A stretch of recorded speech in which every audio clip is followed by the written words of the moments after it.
Before we dive in, I'd like to ask a small favor. I'm pouring all my energy into reaching my goal of 1,000 subscribers, which means the world to me. Please, I'm asking you to hit that subscribe button. It's just a single click, but it gives me tremendous motivation to keep creating more videos. Thank you so much. The silence within the sprawling Sterling Ridge estate in Aspen, Colorado, was so palpable it felt as though it could be cleaved with a blade. This was no serene, comforting hush of a peaceful abode, but rather the oppressive, suffocating stillness of a gilded mausoleum, where a man lay awaiting his final curtain. Adrien Sterling remained utterly immobile on his state-of-the-art orthopedic bed, his gaze fixed vacantly upon the elaborately detailed ceiling. His eyes were the sole instruments of his volition, and within their depths swirled a void so immense and soul-crushing that it sent a shiver down the spine of anyone who dared to meet his stare. The catastrophic accident had struck at the most heartless of junctures, precisely as his colossal corporate empire was reaching its zenith. A fleeting moment of inattention amidst a raging blizzard in the mountains, a behemoth truck losing its grip on the treacherous icy highway, the ear-splitting shriek of tortured metal, and then nothing but an abyss of darkness, followed by an even bleaker reality. He had been rendered completely paralyzed from the neck down, an irreversible sentence. The chief medical officer's pronouncement still reverberated. The extensive damage to his spinal cord was absolute and irreparable. He would never walk again, never raise his arms, never reclaim his autonomy. That grim decree had been delivered 8 months prior. The most agonizing facet of his condition wasn't the physical incapacitation itself, but the agonizing spectacle of watching those who had once pledged their love and unwavering support slowly recede, like vermin abandoning a foundering vessel. His business partners had been the first to vanish. They offered 3 perfunctory visits during his initial week in the hospital, laden with hollow assurances, followed by nothing more than formal legal dispatches from tenacious attorneys who systematically stripped him of control over the very companies he had meticulously built. His long-standing companions from the exclusive golf club held out for a slightly longer duration. 2 weeks of sporadic text messages and ostentatious floral arrangements gave way to an absolute vacuum of communication. Adrien grasped the subtext with chilling clarity. He was no longer of any practical consequence to them. But what truly fractured his spirit was the devastating perfidy of his immediate family. His wife, Victoria, had maintained a vigil by his bedside for precisely 2 months. Each subsequent visit grew shorter, each encounter colder, each utterance laced with barely suppressed resentment. On her final visit, she stood a deliberate distance from his bed and declared, with stark finality, that she could no longer endure it. She refused to squander the prime years of her life, tending to an invalid. Adrien pleaded, invoking 25 years of shared history, asserting it must hold some significance. Victoria countered with a precision akin to surgical cruelty, stating those years had mattered when he was the formidable man she had married, but that man had ceased to exist. All that remained was a lifeless husk awaiting oblivion. She had already retained the services of top-tier divorce attorneys, confident in her ability to secure half his fortune, given his incapacity to manage his own affairs. She added that he had provided her with a comfortable existence only as long as he was capable of sustaining it.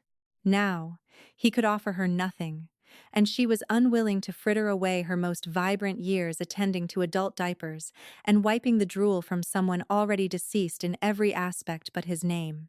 With those parting words, she turned and departed. 25 years of intertwined existence were expunged with the casual ease of deleting an unwanted text message. Yet, a far more devastating blow was yet to fall. His children, Thomas, 23, and Isabella, 21, were the offspring he had nurtured with unparalleled devotion, educated at prestigious institutions, whisked away on exotic getaways, and groomed to inherit his vast empire. Thomas graced him with exactly 3 visits. The first lasted a mere 20 minutes, fraught with an oppressive awkwardness, his son's gaze flitting to every object in the room except his father. The second was even more ephemeral. The third and final encounter lasted less than 5 minutes. Thomas cited the overwhelming difficulty of the situation, claiming he couldn't bear to witness his father in such a state. He preferred to cherish the memory of his father as he once was. Adrien implored his son to remain, articulating his desperate need. Thomas retorted that he had to prioritize his own mental well-being and that his therapist had advised him to establish healthy personal boundaries. 3 weeks later, Adrien learned Thomas was residing in a lavish beachfront mansion in Miami, spending lavishly from the early inheritance Victoria had shrewdly negotiated. Isabella proved even more heartless, her honesty a brutal instrument. Her last visit occurred 5 months prior. She entered, impeccably made up and adorned in expensive designer attire, her phone a constant companion. She announced her immediate need to discuss her trust fund. Her legal counsel had informed her that, given his permanent condition, she could legally access it. Adrien explained it was intended for her future, for when she married and had children. Isabella interjected, stating her future was unfolding presently, and they needed to be realistic. He would never recover, never attend her wedding, never meet her children. So, why should she wait?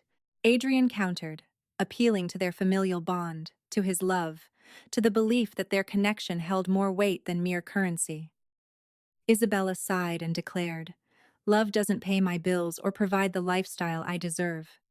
He was an excellent provider when he could be, but now he's just a burden Mom doesn't want, and frankly, neither do we." Adrien pleaded for her not to leave, willing to abase himself if it meant not being left utterly alone. She stated she had no time and would send her lawyer with the paperwork the following day. She departed, leaving behind only the faint whisper of expensive perfume and the chilling echo of her apathy. That was the last time Adrien laid eyes on either of his children. 5 months of absolute silence ensued. Now, ensconced in the crushing solitude of his empty mansion, Adrien stared at the ceiling, the weight of his abandonment bearing down on him more heavily than any physical paralysis could. He had transmuted from a feared tycoon into less than nothing, a human ruin even his own family refused to acknowledge. The only human beings who entered his life with any regularity were a rotating cast of nurses who sustained his existence with practiced professionalism but devoid of warmth, genuine connection, or a palpable undercurrent of revulsion that occasionally surfaced when they believed he wasn't observing.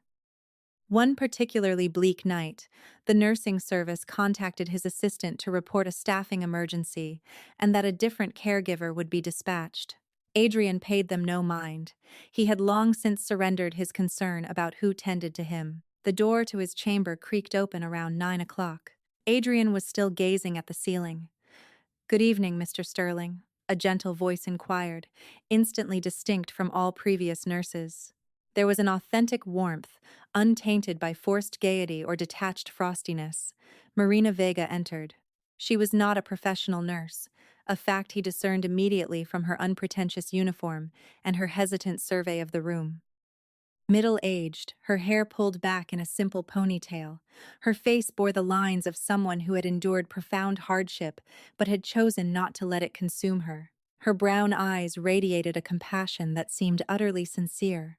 She introduced herself, explaining the agency had contacted her to cover the shift due to a family emergency with the regular nurse. She pledged to exert every effort to ensure his comfort. Adrien felt the urge to dismiss her, to tell her it was inconsequential, that she was merely another temporary presence, but the words caught in his throat as Marina stepped closer and met his gaze directly. She did not flinch or betray any flicker of revulsion. There was only a profound recognition, as if she perceived him as a complete human being, not a broken vessel. She inquired if his current position was causing discomfort, and if he wished for her to adjust his pillow. It was a simple question, yet extraordinary, for she genuinely awaited his response. She didn't presume to know what was best. Adrien managed a faint sound of assent. Marina adjusted his position with meticulous care. Her hands were both gentle and assured. Adrien experienced a startling realization. This woman was not afraid to touch him. She touched him as if he were precious, as if he mattered. Having completed the adjustment, she inquired if it felt better and waited. Adrien confirmed, and for the first time in 8 months, he experienced physical solace. Over the ensuing hours, Adrien watched with captivated fascination as Marina executed all necessary tasks with a flawless fusion of efficiency and genuine solicitude. When she fed him, she did so in small increments, pausing patiently between each morsel, conversing softly about inconsequential matters that demanded no reply, yet treating him with dignity, not as an object. She mentioned her youngest son had celebrated his 7th birthday the previous week. He had yearned for a grand celebration, but they had opted for a modest affair at home. Even so, his smile as he blew out the candles on the homemade cake had been the most beautiful gift she could have received. Adrien found himself genuinely engrossed in this mundane narrative. For months, the only dialogues had revolved around his medical condition and the technicalities of his survival. No one had spoken to him of ordinary lives or moments of simple joy. It was as if Marina were a gentle reminder that the world outside his confines still existed. But what truly captivated Adrien occurred around midnight. Marina had completed all her care duties and meticulously checked all the monitors. Most nurses would have retreated to the waiting area. Instead, she drew a chair close to his bed. She stated she understood he likely couldn't respond, but inquired if she might stay for a while, acknowledging that nights could be exceedingly long when one was utterly alone. Adrien felt something within his chest irrevocably fracture. This complete stranger had pinpointed the very essence of his deepest torment. He emitted a sound of acceptance. Marina smiled and settled into the chair, then gently took his paralyzed hand in hers. She explained she had read that human contact held profound significance, even when one couldn't physically perceive it.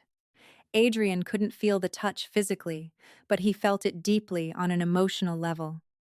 It was the first genuine, non-medical human contact he had experienced in 8 months. Marina began to speak, her voice a soft cadence that filled the cavernous silence. When the agency had called, she had almost declined, having worked double shifts all week and being utterly exhausted. But then she thought of her children and how desperately she needed the additional income. She paused and sighed. She had lost her husband 3 years prior in a tragic workplace accident. A single moment of distraction had irrevocably altered the course of their entire lives. Suddenly, she was a single mother of 3, taking on any work she could find. Adrien's heart gave a sympathetic tremor for someone else's plight. For months, he had been so consumed by his own suffering that he had forgotten others endured equally devastating trials. Marina posed a question, asking what he thought she had learned through it all. Adrien sensed she was about to impart something significant. She had learned that as long as we possess a reason to greet each new morning, as long as there is even one individual who needs us to persevere, then life, unequivocally, is worth living. The words descended upon Adrien like a quenching rain upon parched earth. A reason to rise each morning, a person who needs us. He had lost both. His family had forsaken him, his purpose utterly obliterated.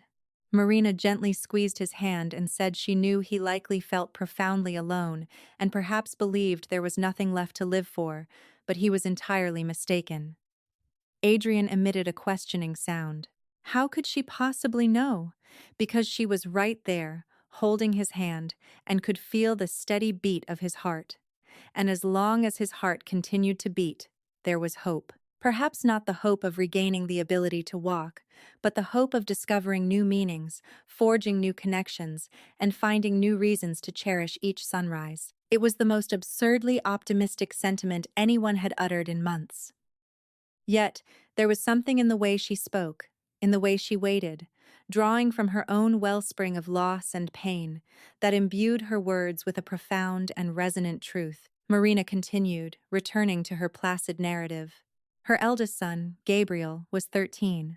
When his father died, he had withdrawn completely. He remained silent, refused food, and shunned all visitors. The doctors attributed his state to shock, suggesting he needed time. But she sensed a deeper void. He needed a reason to believe that life could still hold beauty. Adrien longed to ask her how she did it, but the words wouldn't come. Marina explained. She showed him that even in the bleakest darkness, glimmers of light persist. She didn't offer false comfort by saying everything would be perfectly fine. Instead, she demonstrated that they had a choice in how they dealt with their pain. They could let it consume them, or they could transmute it into empathy for others who suffered. A subtle shift stirred within Adrien. For months, he had allowed his pain to be his undoing. But what if another path existed? What if he could still find purpose within this fractured version of himself? Hours melted away as Marina continued to weave tales of her children, their trials, and their small, everyday victories. Adrien absorbed every word, his parched soul drinking in this human connection. As dawn approached, he noticed Marina's voice softening, her words becoming more spaced out. Her eyelids fought to stay open, her body utterly depleted after her third consecutive shift. She murmured about needing to stay awake, to check the monitors.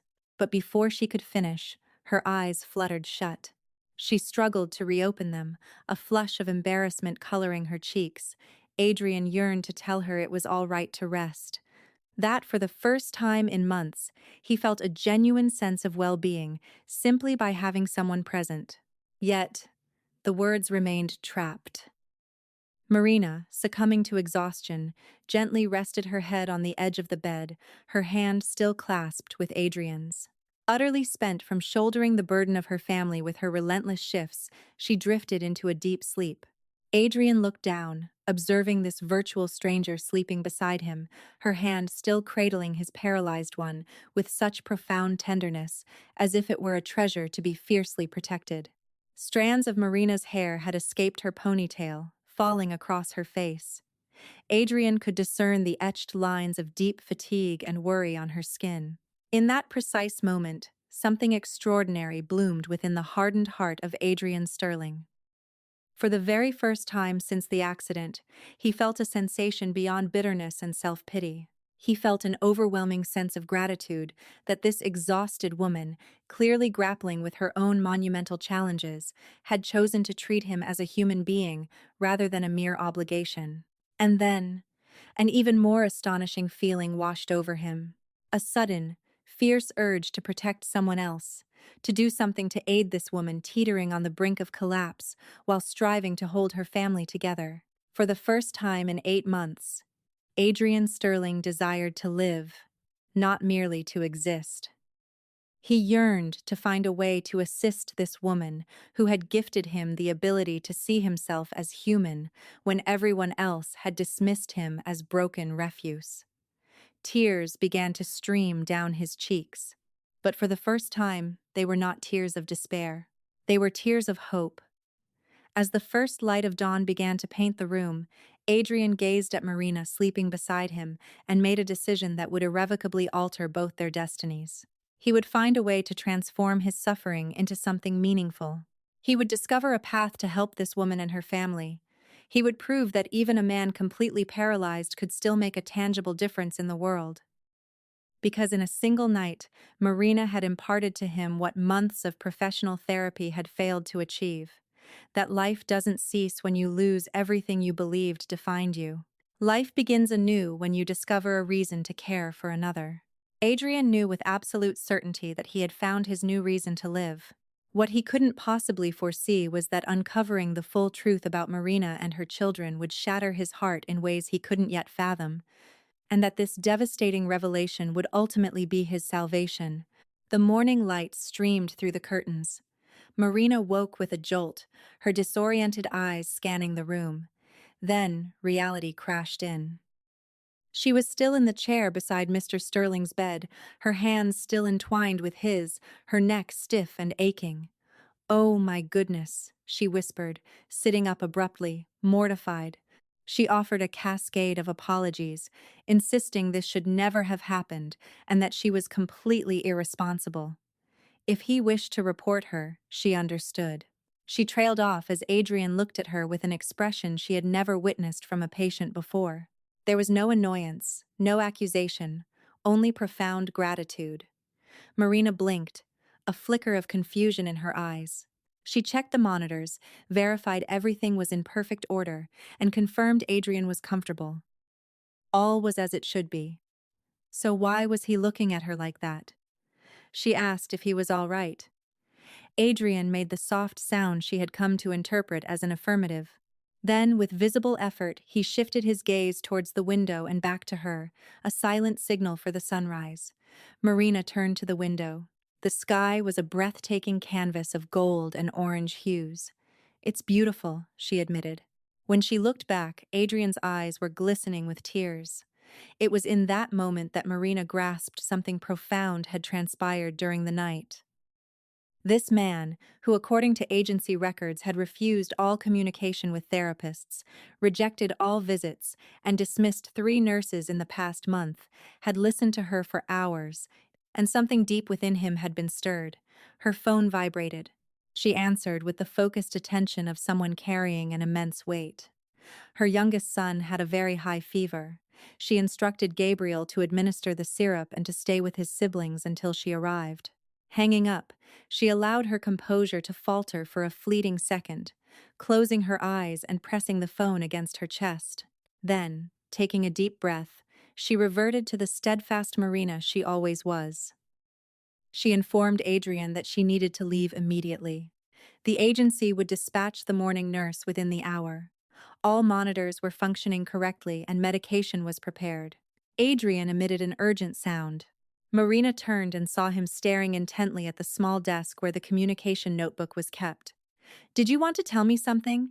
she inquired, bringing the notebook and pen. "Letter." By painstaking letter, Adrien formed 2 words. Marina read them, and her eyes welled up. She blinked rapidly, struggling to hold back the tears. The 2 words read, "Come back." It was not a command. It was a genuine plea, true vulnerability. The very first foundation stone of something that would forever alter both their lives. Marina nodded, clutching the notebook to her chest. "I will return tonight," she promised. As she walked out the door, Adrien did something his own family had vowed they would never witness again. He smiled. The Sterling estate boasted 12 bedrooms, a vast library Adrien would never navigate again, and a meticulously manicured garden. The groundskeepers, with meticulous care, maintained it for absolutely no one. That afternoon, while the day nurse performed his duties in professional silence, Adrien was oblivious to it all. His focus was solely on the empty chair beside his bed. The day nurse, Roger, was efficient, punctual, and utterly unobtrusive, much like all his predecessors. Adrian's mind, however, was far away. Was Marina's son doing all right? It was an absurd question from a man who, less than 24 hours prior, had silently resigned himself to a world that could continue without him. Yet here he was, genuinely concerned about a child he had never met. Something had awakened within him, a spark that refused to be extinguished. When the door opened that evening, Adrien knew it was her before he saw her face, not by the sound of footsteps, but by a palpable shift in the room's atmosphere. Marina entered, her eyes shadowed with fatigue, and a smile that clearly required immense effort. She said she had promised to return, and here she was. She checked the monitors and announced that Matteo was doing much better. That was her youngest son's name. The fever had broken that morning. She had stayed with him until she was certain he was stable, leaving Gabriel in charge. Gabriel, 13 years old, was now responsible for his younger siblings, while his mother worked grueling shifts. The image tightened Adrian's chest. The agency had inquired that morning if she wished to take on his case permanently. She was not a registered nurse, only possessing a basic caregiving certification she obtained after her husband's accident to tend to him at home during his recovery, a recovery that never materialized. Typically, she avoided intensive care cases due to the overwhelming complexity of her existing work schedules and her 3 children, on whom she could not afford to fail. But something compelled her to accept this position, urging her to stay. If Adrien had no objection, Adrien didn't hesitate. He directed his eyes to the notebook. Marina retrieved it. He quickly scrawled a single word. Yes. What Adrien didn't know was that on this very same afternoon, his primary corporate attorney, Ernest Herland, had been attempting to reach him for hours. Herland had informed Donald, Adrien's devoted assistant, that Thomas had just filed a formal legal petition to have his father declared legally incompetent. If Adrien didn't respond by the end of the week, a judge could grant Thomas complete control over the entire estate. Donald arrived at the mansion and explained the situation, with Herland on speakerphone. Adrien listened intently, Marina by his side. She asked if she should leave, but Adrien indicated she should remain.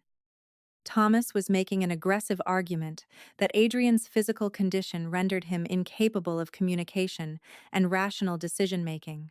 Essentially, his own son was attempting to persuade a judge that he no longer existed as a legal entity.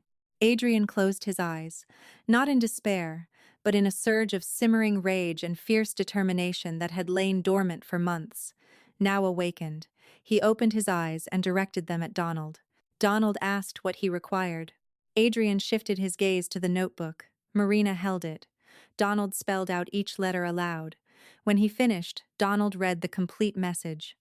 I will fight. Bring the documents. Harland responded with a voice that, for the first time in years, shed its cold, professional detachment. Welcome back, Adrien. That night, after Donald departed, Marina performed the nightly care routines with the same blend of efficiency and warmth Adrien had come to expect. But a subtle difference flickered in her expression, a deep worry she was attempting to conceal. Adrien inquired about it. She offered a smile that conveyed defeat with immense grace. Gabriel, my eldest son. They called from his school today. He's in some very serious trouble. Ever since his father died, he's been withdrawing more and more. His grades are plummeting. And today, there was a physical altercation with some classmates who were bullying him. Adrien listened, his thoughts drifting to Thomas, his own son who, at 23, had chosen cowardice over loyalty, and then to Gabriel, a 13-year-old bearing the weight of a family while his mother worked impossible shifts. The contrast was agonizing. Adrien wrote, "Bring him. I want to meet him." Marina looked at him for a long moment. Are you absolutely sure? Adrien's eyes conveyed his answer before any letters could be formed. What neither of them knew was that this meeting would unleash a cascade of events that would not only transform their lives, but also reveal a profound secret Marina had harbored since before she ever set foot in the mansion. A secret that would change absolutely everything. Gabriel Vega was 13 and possessed the gaze of someone who had witnessed far too much, far too soon.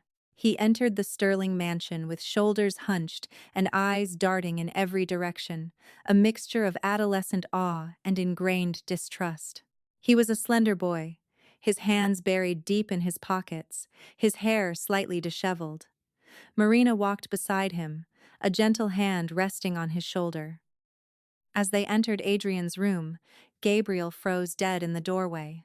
His gaze swept across the vast room, the pulsating monitors, the specialized bed, the array of medical equipment, and finally, the man lying there, utterly still yet wide awake, his eyes fixed on Gabriel with an almost palpable intensity. Gabriel wasted no time asking directly if Adrien could hear him. Adrien's eyes flickered up and down. Yes, and do you understand everything I'm saying? The same movement. Yes. Gabriel processed this, a subtle nod indicating an internal resolution. Then it's fine, he stated simply, settling into the chair beside the bed with the effortless grace of someone who had been a regular fixture for years. For the first hour, Gabriel spoke sparingly, observing far more. He studied the monitors with a technical fascination, occasionally inquiring about the intricacies of the communication system. Adrien observed, fascinated by this boy, who processed the world differently from any adult. There was absolutely no pity in Gabriel's gaze. Every adult who walked into the room brought an invisible layer of pity that made Adrien feel reduced to his physical condition. But Gabriel looked at him with analytical curiosity and completely without judgment. It was during the second hour that the tenor of their conversation shifted. Marina had stepped out, and Donald was engaged in a call in the adjacent living room. Gabriel and Adrien were entirely alone. The boy remained silent for a beat. Then, without preamble, "My mom cries when she thinks we can't see her. She works way too hard. She gets home and asks how we are, makes dinner, checks Mateo's and my sister Valeria's homework, and when she thinks we are all asleep, she sits in the kitchen and just cries. I can hear her from my room." Gabriel continued to gaze at his hands. When his dad died, she told them everything was going to be perfectly fine, and he believed her because he desperately needed to. But he is 13 now, and already knows things are not always fine, even if someone says they are. Adrien felt the immense weight of those words. This 13-year-old child had already absorbed the most profound lesson of adulthood. That genuine love is sometimes cloaked in well-intentioned falsehoods. Everything is going to be fine, uttered with a steady voice, while the heart crumbles within. Gabriel lifted his eyes, meeting Adrian's directly. "Are you completely alone too?" It was a simple, direct, utterly devastating question. Adrien felt something shatter and simultaneously coalesce within his chest. The honest answer was yes, he had been utterly alone. But in this precise moment, with this boy looking at him without pretense, he felt the exact opposite. His eyes shifted to the left. "Not so alone anymore," the boy stated. Not as a question, but a firm affirmation, and Adrien, for the third time since Marina had entered the room, felt his eyes well with tears. Marina returned to find her son and Adrien in a silence that was anything but uncomfortable. It was the antithesis. She placed cups on the side table, observing them for a moment, her presence unnoticed. She saw Gabriel's posture relax, open, devoid of the perpetual tension he had carried for years, and Adrien's eyes, alive and utterly focused on her son, held the same unwavering attention he had bestowed upon her since that first night. Something deep within Marina's chest shifted, a feeling she couldn't quite articulate. Then Donald emerged from the living room, phone still in hand, his expression erasing all warmth. He needed to speak with Marina outside, immediately. In the corridor, Donald's gaze met hers, the look of someone about to deliver a deeply wounding truth. "Mr. Herland investigated her background with the agency as standard procedure for a high-profile client." Marina nodded slowly. Donald paused, appearing conflicted. Why didn't she tell them that she knew who Adrien was before that first night? The ensuing silence was of a different caliber. Marina's hands hung motionless at her sides. She asked what exactly Miss Harland had uncovered. That her late husband, Richard Vega, had worked for 11 years at Vertex Industrial, the very company Adrien had acquired a few years prior and liquidated 6 months after the acquisition, leaving over 140 workers jobless and without their full severance packages. The accident that claimed Richard's life had occurred on a Vertex Industrial job site precisely 3 weeks before the company's permanent closure, a closure personally signed by Adrien Sterling. Donald asked if she had known who Adrien was that first night. The response was delayed. When Marina's eyes opened, they held something immeasurably complex and raw. "Yes," she said softly. "I knew." Donald entered the room first. Marina followed. Adrien sensed the shift immediately. Gabriel noticed too and was sent to wait in the living room with Donald. Marina approached the chair by Adrien's bed, sat down slowly, and for a long moment, simply looked at him with that disarming honesty that had been her hallmark from the very first moment. She assumed he already knew. Adrien indicated yes. She wanted him to know something before he made whatever decision he needed to make. Her voice was firm but not harsh, wounded but far from broken. When she had arrived that first night, she had carried the heavy burden of years of unanswered questions. Her husband had died on that job site because the safety protocols the company had promised were never implemented. He had died, leaving her utterly alone with 3 young children, and the man who signed the closure of that company was lying in this very bed. Adrien listened, his eyes never leaving hers. But what she had found here, Marina continued, her voice wavering slightly before regaining its strength, was not the man she had expected to find. She had found someone who was also utterly alone, who had also been abandoned, who was also carrying a monumental weight he had not asked to bear. A single tear traced a path down her cheek, and she made no move to wipe it away. She could not bring herself to hate that man, no matter how hard a part of her willed it. The silence that followed was the most profoundly honest Adrien had experienced in years. He shifted his eyes to the notebook. Marina brought it closer and waited. Adrian's response took longer than ever before, letter by painstaking letter, with a slowness that was not a limitation but an absolute, deliberate intent. He constructed the most important message he had written since losing the use of his limbs. When he finished, Marina read the words in silence. And this time the tears were not one, but many, falling freely without the slightest attempt to stem them. The message read, "You have every right to hate me. But if you give me the chance, I will spend the rest of my remaining life trying to earn the forgiveness I do not deserve." Marina took a long moment to respond. Finally, she extended her hand and took Adrian's with the exact same tenderness of the very first night. Only now, it was entirely different. Now, it was the gesture of two deeply wounded souls whose scars were fundamentally intertwined. Choosing against all logic and all past pain, not to drown each other, but to see if together they could keep each other afloat. She said she had not come here to destroy him.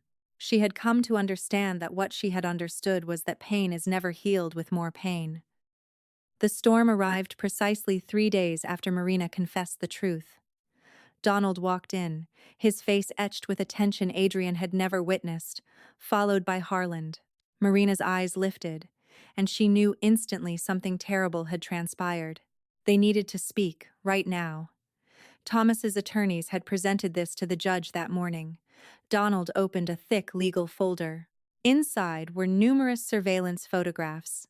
Marina holding Adrian's hand while he slept that first night, moving the communication notebook close to him.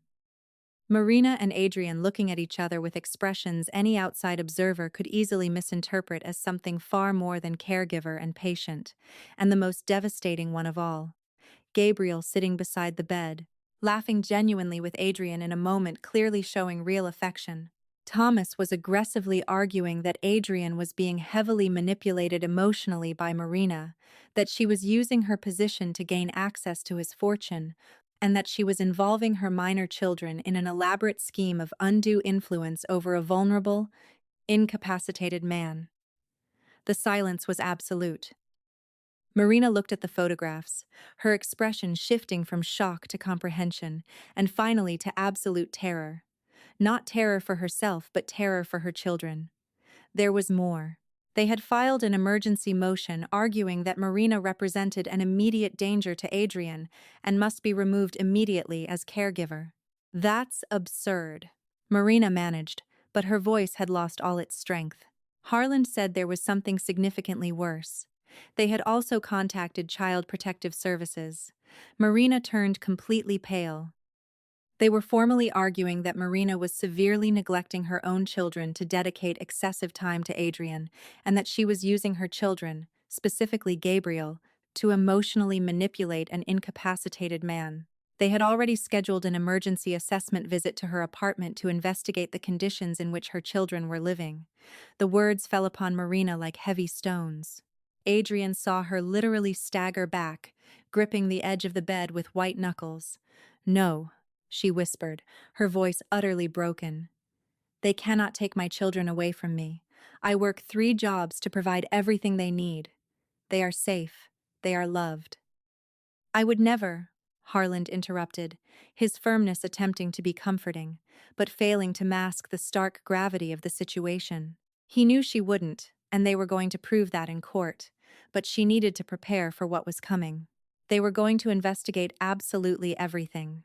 Her finances, work schedules, the physical conditions of her home, and the emotional state of the children.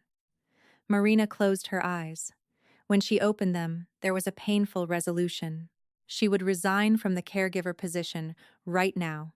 She would call the agency and demand they send someone else immediately. No. The word escaped Adrien with a clarity that made everyone spin to look at him. It had not been an ambiguous sound or a slow, laboriously coded attempt. It had been a complete, distinct syllable formed with all the strength of muscles unused for speech for months. Adrian's eyes darted to the notebook with an urgency that admitted no delay. Marina, with trembling hands, held the paper. The message Adrian wrote took far more time than any previous message, but each letter was placed with absolute determination. When he finished, Donald read aloud, his voice shaking slightly. "You are not going to resign. They are not going to take your children away from you. And Thomas is not going to win because I am going to that hearing myself. I am going to speak and I am going to tell the absolute truth." The silence that followed was of an entirely different quality. Harlan said slowly that for them to have Adrien testify, they must legally prove he could communicate effectively and that his cognitive faculties were completely intact. Thomas's lawyers were going to viciously argue that anything Adrien said was being heavily manipulated by Marina or by them. Adrien looked at him, and in his eyes was the look of someone who had decided that losing was simply not an option. He moved his eyes to the notebook again. The message was shorter but equally powerful. "Then bring me the absolute best neurologist in the country. I want a full, independent cognitive evaluation, and I want it to begin today." Harlan looked at Donald. Donald looked at Marina, and Marina looked at Adrien with an expression blending profound gratitude, terror, and something much deeper. Neither was ready to name yet. That night, as Marina readied herself to depart, Gabriel arrived to escort her. The boy walked into the room and instantly sensed that something was terribly amiss. Marina recounted the entire ordeal, the surveillance photos, the vicious accusations, and the looming threat from Child Protective Services, with the unvarnished honesty she always reserved for her children, believing they deserved to grasp the world's realities. Gabriel listened in hushed silence, his expression darkening with each unfolding detail. When Marina finished, the boy turned to Adrien, his gaze no longer that of a 13-year-old, but of someone far older. "Is it true what my mom said, that you're going to fight for us?" Adrian's eyes scanned up and down. "Yes. Why?" It was a fair question, one deserving of a far more complete answer. Adrien shifted his gaze to the notebook. Gabriel held it this time. The message materialized, letter by painstaking letter, "Because you and your family reminded me that I am still a human being, and because human beings protect the ones they love." Gabriel read the words silently, twice. Then, without a word, he stepped closer and enfolded Adrien in his arms, a hug marked by the typical awkwardness of adolescence, yet imbued with the profound sincerity of someone who had never learned to feign affection. Adrien couldn't return the physical embrace, but deep within his chest, something that had lain dormant for months ignited with a warmth he hadn't felt since long before the accident. Marina watched, her hands clasped over her mouth, stifling the sobs threatening to break free. Donald finally shattered the poignant silence, approaching with a grave expression. There was something else they needed to know. Harland had just received a call from a contact at the courthouse. Thomas was aggressively pushing to have the emergency hearing moved up, intent on forcing a swift judicial resolution before they had any chance to mount a solid, certified defense. Adrien absorbed this critical information, his eyes returning to the notebook. The message was brief, but unequivocally clear. "I want to see Thomas. Tell him to come here tonight." Thomas Sterling entered the mansion unannounced, as he had his entire life. He was a young man with the bearing of someone who'd grown up believing the world owed him everything, and the past few months had chiseled him into something far from flattering. He possessed his father's eyes, but where Adrian's now held a profound depth earned through loss, Thomas's conveyed nothing but cold calculation. Donald attempted to intercept him, but failed. Thomas pushed the door open and froze on the threshold. What he saw utterly dismantled his expectations. He had anticipated finding the utterly defeated man of his recent memories. Instead, he found his father regarding him with an attention so fixed and charged with intense energy that, by sheer instinct, he took a step back. Marina stood quietly by the massive window. Donald entered behind Thomas, closing the door with a decisive click. Thomas began, his voice a blend of manufactured authority and what might have been deep guilt. He knew Adrien had been informed about the legal petition and needed him to understand it was entirely for his own long-term good. Adrien couldn't continue living like this, surrounded by people he didn't know, letting complete strangers make monumental decisions for him. Adrian's silence was so profoundly eloquent that Thomas visibly faltered. This primitive communication system with the notebook could be easily manipulated by anyone in the room, he pressed. How does a judge know the words are truly his and not hers? Adrian's eyes shifted to Donald. Without a word, Donald brought the notebook closer. Adrien, with the same implacable patience he had learned to wield as a powerful weapon, began to write, letter by painstaking letter, without any hint of haste. Thomas watched with growing impatience. Marina remained motionless by the window. When Adrien finished, Donald read the message aloud, his voice steady. You are right about one thing, Thomas. There is a deep secret that nobody knows. It is time for you to know it now. Thomas's brow furrowed, his confidence wavering. This was not at all what he had anticipated. Adrien returned to the notebook. This time, the message took considerably longer. Donald read each fragment aloud as it formed, as the words took shape. Thomas's expression began to transform in a way no one had foreseen. When I acquired Vertex Industrial, I immediately ordered an intensive internal audit. What we found was absolutely devastating. The project managers had been systematically falsifying safety and structural logs for years. The conditions in which those men were working were completely illegal. They were lying to the executive board every single day. I gave them exactly 90 days to correct every single safety violation, or I would close the firm down permanently. They refused. I closed it.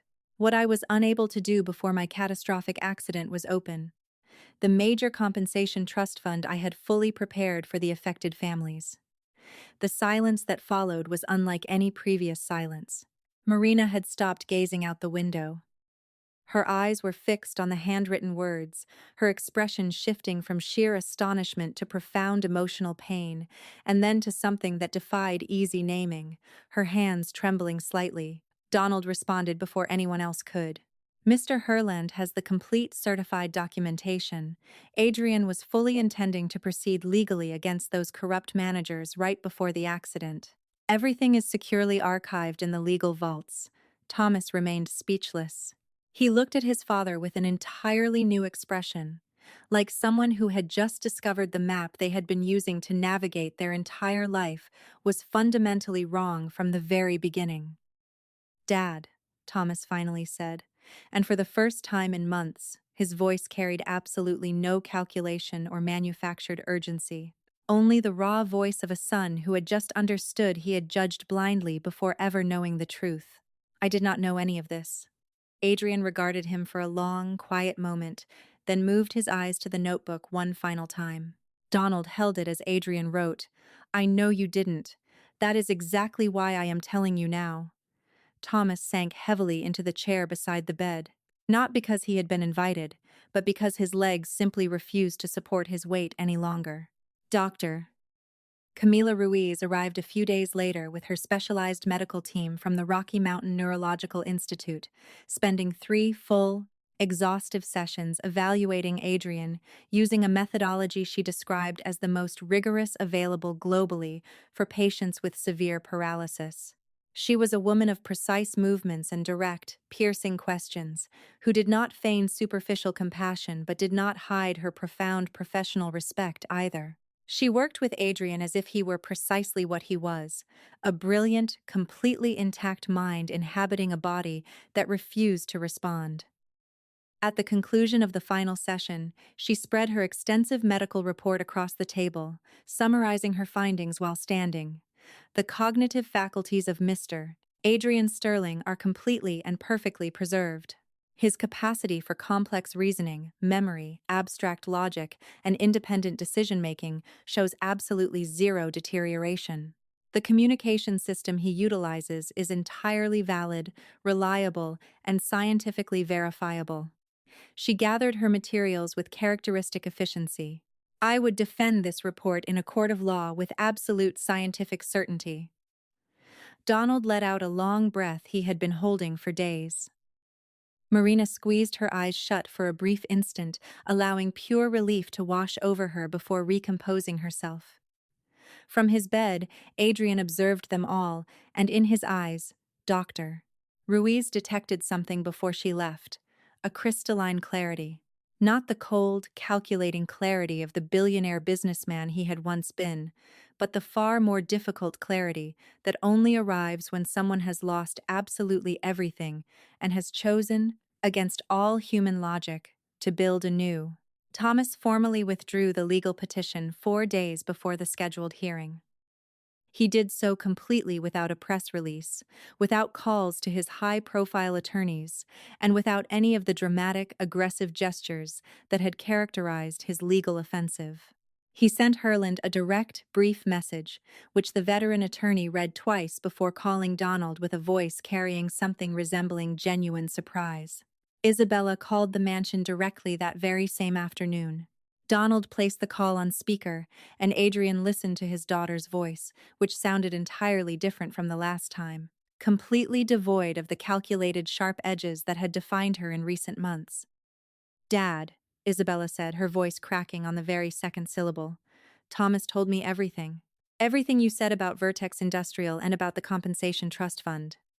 A long, heavy pause. I didn't ask you anything. I just went straight to judging you without ever asking for your side. And that was... She couldn't finish the sentence. Adrien waited patiently. Can I please come visit you? Isabella asked finally. No lawyers, no legal documents, just me. Adrien's eyes moved to the notebook. Donald held it, and Adrien wrote, yes. It was far from the beginning of a perfect, magical reconciliation, because real wounds do not heal in a single phone call or brief visit. But it was a door left open.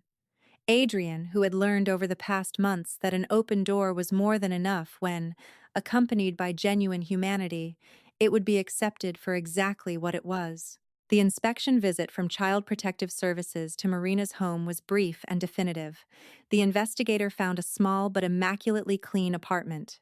3 children who looked at their mother with a deep trust that can never be faked, and a tight but highly functional family economy that demonstrated not neglect, but constant, immense personal sacrifice. Gabriel answered the investigator's questions with that baffling maturity that characterized him. Valeria, the middle child, an 11-year-old girl with observant eyes, proudly showed her schoolwork that filled her notebooks. Mateo, the youngest, fell fast asleep on the sofa during the visit, entirely oblivious to the gravity of the moment, possessing the absolute peace of children who feel entirely safe. The investigator closed her official folder and looked Marina straight in the eyes. There is absolutely no reason to continue this investigation. Your children are exceptionally well cared for. Marina waited until the door closed firmly before she dropped into a kitchen chair and wept with all the weight of weeks of pent-up terror. Gabriel appeared in the doorway of his room, looked at her, and without saying a single word, crossed the room and hugged her from behind, resting his head on her shoulder with the sincere awkwardness of his 13 years. Valeria arrived seconds later, wrapping her arms around her from the other side.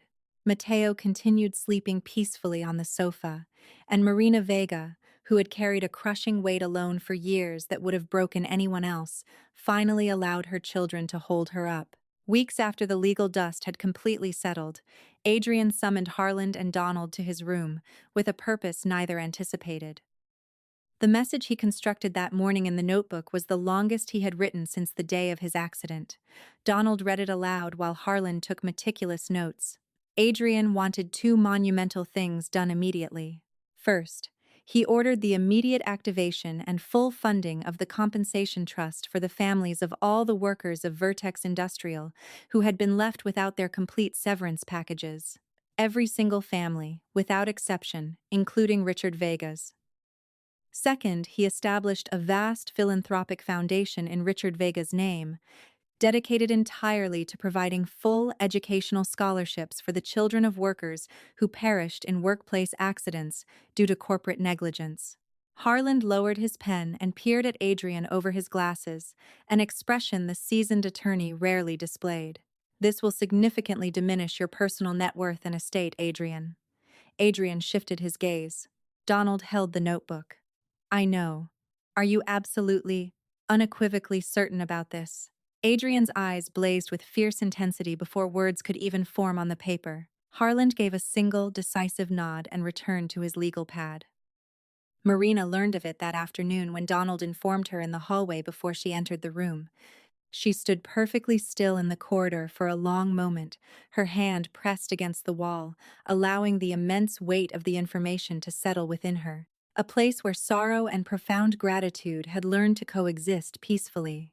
When she entered the room, Adrien was watching her, as he always did, with that unreserved attention that had never known anything but absolute honesty. Marina brought the notebook closer without being asked. She held it and waited. Adrien wrote a single sentence.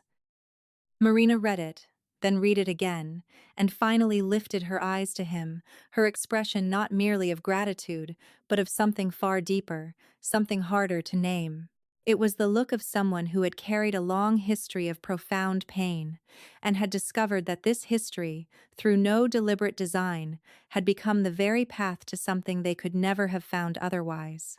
The sentence read, "Your husband deserves to be remembered by something that lasts forever."